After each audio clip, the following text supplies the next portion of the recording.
Kata Sauban radhiyallahu anhu bahwasanya Nabi sallallahu alaihi wasallam beliau kalau selesai sholat jadi insaraf itu memalingkan wajahnya ke kanan ke kiri, yang ucap salam. Maka beliau istighfar 3 kali. Rawi hadis ini menjelaskan bagaimana cara istighfarnya Nabi. Istighfar yang mengucapkan astagfirullah, astagfirullah, astagfirullah. Ini rawi hadis yang lebih tahu tentang isi daripada hadis. Jadi istighfar setelah salat itu tidak ada macam-macam, astagfirullahaladzim alladzi la ilaha illa wal hayyul qayyum wa atubu ilaihi. Ini boleh, tapi bukan setelah salat. Ini perbanyak. Banyak lafaz istighfar, bahkan yang paling afdal adalah sayyidul istighfar, tapi ini tidak dibaca setelah salam. Setelah salam dalam hadisnya dikatakan astagfirullah, astagfirullah, astagfirullah, selesai. Bahkan al-azim pun tidak. Sebagaimana dalam riwayat ini disebutkan oleh rawi hadis. Yani bagaimana istighfarnya Nabi? Astagfirullah, astagfirullah, astagfirullah. Lalu dilanjut dengan Allahumma antas salam wa minka assalam tabarakta ya dzal jalali wal ikram. Nah ini zikir seperti ini berjamaah itu sudah mencukupi. Jadi zikir setelah sholat itu Nabi mengajarkan ada sekitar belasan. Dan itu boleh kita baca semua. Boleh antum baca salah satu, boleh antum baca 2, 3, sesempatnya antum. Kalau antum sempat semua baca boleh. Jadi kaidahnya kalau ibadah yang beraneka ragam bentuknya, maka baca semuanya jika memungkinkan. Kalau tidak, maka baca semuanya secara bergantian. Baca semuanya. Seperti istiftah. Ada 16 macam istiftah atau iftitah. Ada subhanallah wa bihamdika, ada Allahumma ba'id baini, ada wajhatu, ada Allahu akbar kabira. Ini baca semuanya bergantian, karena tidak mungkin dibaca semuanya secara dalam satu waktu, tidak mungkin. Tapi baca bergantian. Tapi baca semuanya supaya sunnah Nabi ini hidup semuanya. Karena semuanya diajarkan Nabi. 16 macam itu diajarkan Nabi sallallahu alaihi wasallam. Tapi banyak kaum muslimin yang hanya membaca satu saja. Dari mulai akil balik sampai mau meninggal itu bacanya wajah itu saja. Baca ya jemaah, kadang Allahumma ba'id baini wa baina tayyib ba'da bil masjid. Kadang subhanallah wa bihamdihi tabarakallahi wa ta'ala jalla wa ala ila ghairi. Kadang wajah itu wajah lillahi. Tapi panjang itu wajah itu sampai wa atubu ilaihi. Panjang. Jangan dipotong sampai apa biasanya? Ana minal. Ya. Jangan panjang.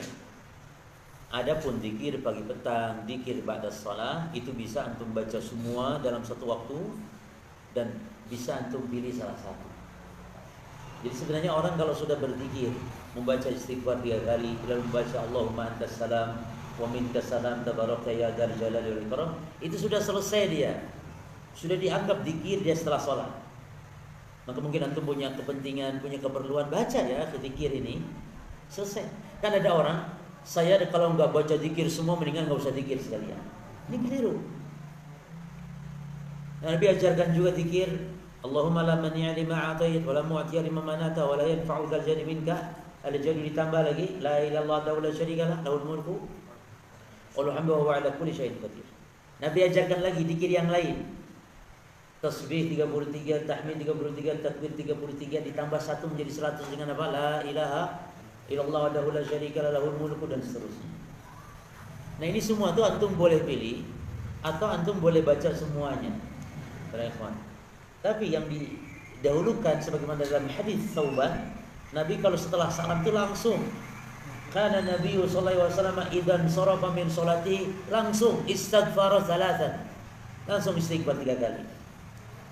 Lalu baca apa tadi? Allahumma antas salam dan seterusnya. Allahumma antas salam wa minkas salam. Jadi as-salam itu nama Allah. Allahumma anta as-salam. Ya Allah, Engkau adalah as-salam. Jadi as-salam itu nama Allah. Maka kalau orang mengucap assalamualaikum assalam, yani assalam Allah assalam. Semoga Allah yani assalam menyertai senantiasa di dunia wal akhirah. Atau assalam yani keselamatan.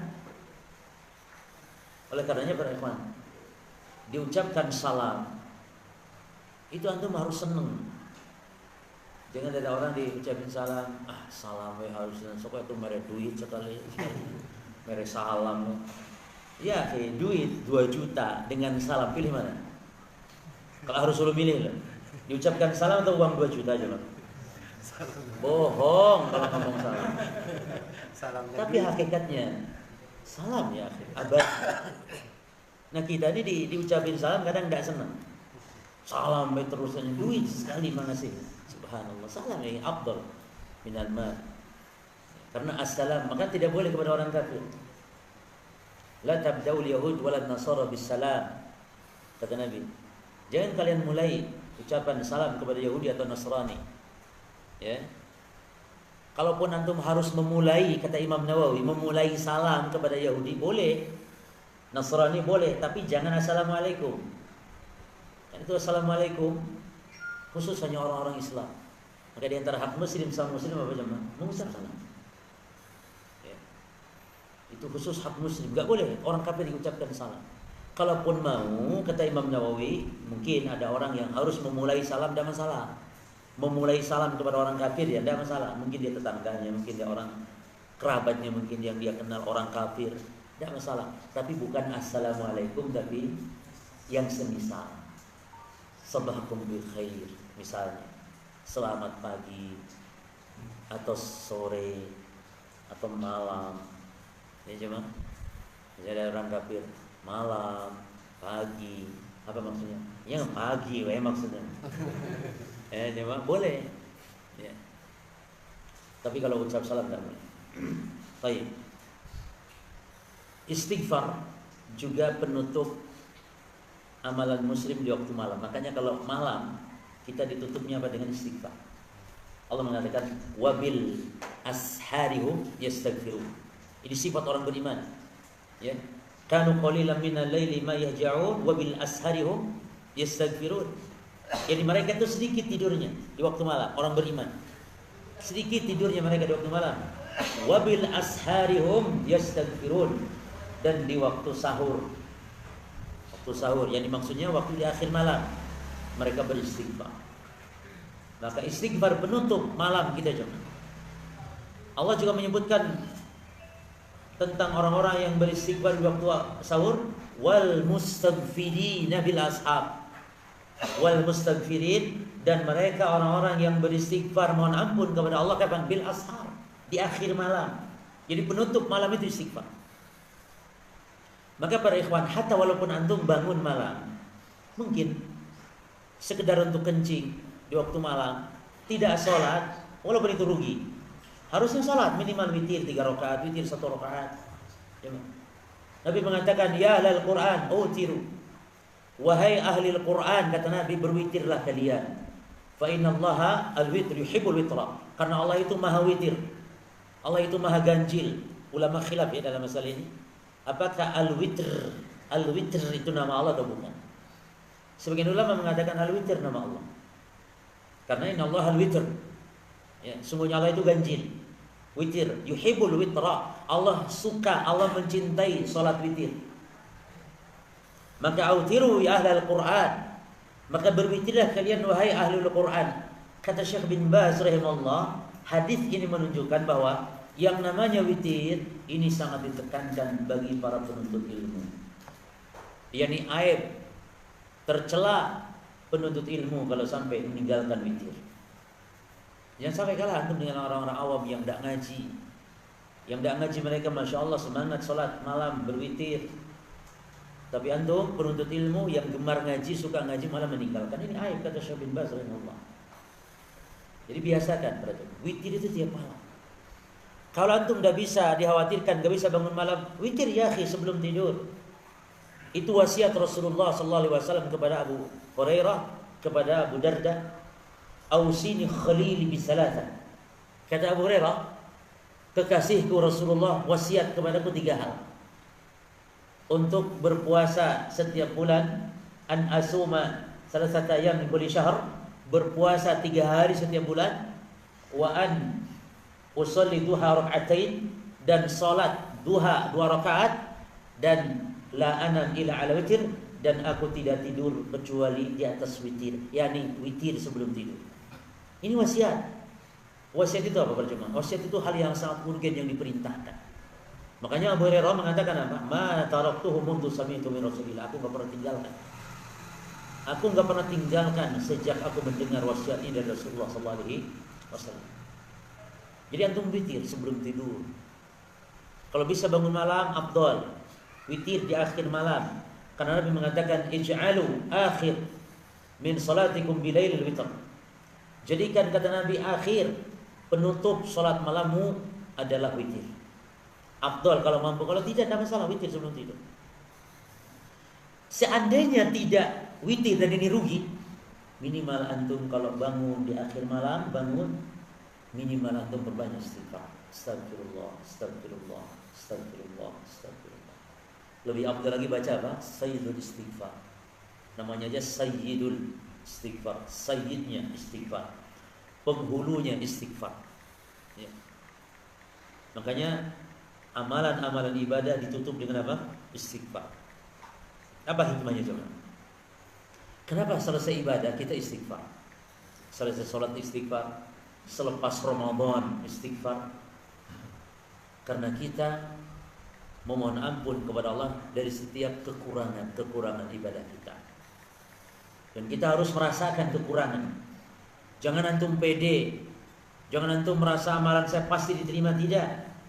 Justru para ikhwan, ketika seseorang khawatir, al-khawf, khawatir an qabulil amal, khawatir amalan tidak diterima Allah, ini tanda salahul qalbi. Tanda salahul qalbi. Perhatikan kaidahnya. Al-khawf min muhbitatil amal. Khawatir amalan batal, ini dalilun ala salahil qalbi. Khawatir amalan itu batal, khawatir amalan tidak diterima oleh Allah, ini dalil, ini bukti, ini tanda salahul qalbi. Ini tanda kebaikan hati. Jadi mafhumnya apa? Tanda rusaknya hati orang kalau ibadah pede, amalannya merasa pasti diterima oleh Allah. Ini ujub. Tapi tidak boleh antum putus asa. Makanya ahli sunnah wal jamaah itu mendasari ibadahnya sebagai rukun ibadahnya adalah antara khauf dan roja ini seimbang. Al khauf dan roja. Tidak khauf sehingga putus asa, tidak roja sehingga pede dan ujub, merasa aman dari makar Allah. Lah. Makanya rukun ibadah menurut ahli sunnah ada 3. Al-khawf, ar-raja, wal-hub atau al-mahabbah. Ibadahnya cuma roja saja, ibadahnya murji'ah. Kalau ibadah cuma khauf saja, ibadahnya orang-orang khawarij, orang-orang haruriyah. Ibadahnya hanya al-hub saja, maka ini ibadahnya orang-orang zindiq, orang-orang sufi. Ibadahnya hanya khauf saja, hanya al-hub. Ibadahnya hanya cinta saja dasarnya. Ahli sunnah tidak. Ibadah kepada Allah dasarnya al-khawf. Ibadah kepada Allah dasarnya ar-raja. Ibadah kepada Allah dasarnya al-mahabbah. Maka raqaiz al-ibadah, pilar ibadah ada 3. Atau ruknul ibadah ada 3. Arkanul ibadah ada 3. Apa yang pertama? Al-khawf. Yang kedua ar-raja. Yang ketiga al-mahabbah. Kalau syarat qabulil amal ada 2. Syarat diterima amal ibadah 2. Al-ikhlas wa al-mutaba'ah. Jadi ada syarat diterima amal ibadah, ada rukun ibadah. Ya jemaah, ini harus kita pahami.